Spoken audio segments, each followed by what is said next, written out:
Hi everyone, welcome to another edition of the Law Lounge with Silva with your favorite criminal defense attorney here in LA. All right, you guys, a body bag, 2 chainsaws, an inflatable pool, motive, child pornography. Let's break down the latest that's happened in the David case, and there's a lot. What we found out was prosecutors really outlined their case and a lot of the evidence against David. We know that there's a lot of child pornography that they found on his devices. We know that a fake name was used in order to order from Amazon, if you can believe this, a body bag, an inflatable pool. By the way, parts of that inflatable pool were found on Celeste Rivas Hernandez's body. We also found out that he had ordered 2 chainsaws, and what's interesting about it too is the prosecutors put in front of us a motive. And the motive, according to prosecutors, is that Celeste was really upset with David. She had called him, accused him of cheating, and she said, essentially, according to prosecutors, I'm going to ruin your career by coming out about this inappropriate relationship. I'm underage. You're over 18. What allegedly happened, prosecutors say, is that he sent an Uber over to pick up Celeste Rivas Hernandez, stabbed her twice, let her bleed out, and then ordered these items from Amazon in order to dispose the body. And the motive is that he didn't want his career to be destroyed by what she said. Now, what's really interesting is that the defense actually delayed the preliminary hearing. It was supposed to start on May 1st. They instead said that they want a conference on May 12th and then May 26th to go forward with preliminary hearing.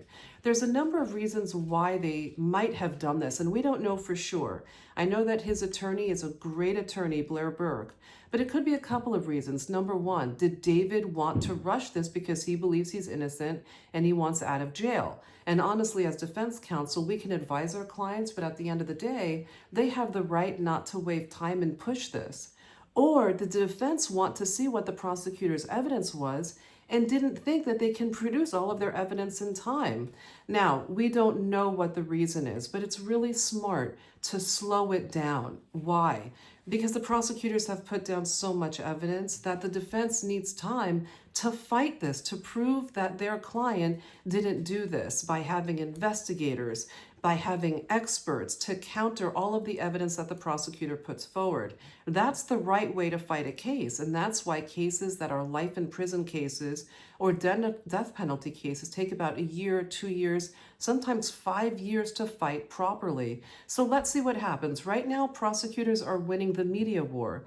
They're putting out a lot of their evidence, and this could actually really hurt the jury pool in Los Angeles if they've heard about the case. We don't know anything of what the defense is putting forward, and I can't wait to hear what it is, but a good defense team is going to keep their defenses tight and release it more so during trial to protect the jury pool.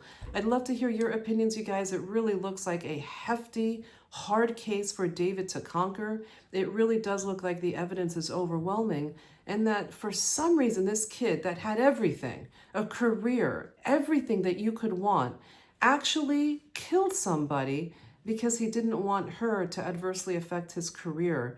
I don't know. It's a disturbing and tragic case in that Celeste Rivas Hernandez, a young girl who tragically lost her life.